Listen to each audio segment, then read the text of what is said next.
క్షమించండి. తెలుగు భాషలో నాకు నచ్చని ఒకే ఒక్క మాట క్షమించడం. మనుషులు దేవునికి ఎప్పుడు వ్యతిరేకంగానే నడుచుకుంటూ ఉంటారు.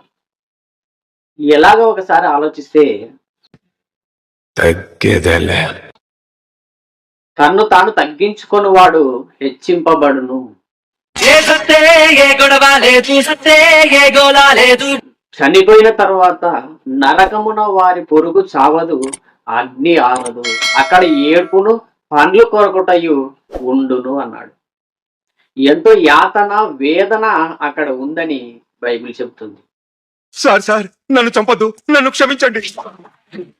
తెలుగు భాషలో నాకు నచ్చని ఒకే ఒక్క మాట క్షమించడం. నీ సహోదరుడిని ఎడల తప్పిదము చేస్తే వారిని క్షమించాలి అని యేసుక్రీస్తు వారు నేర్పించారు.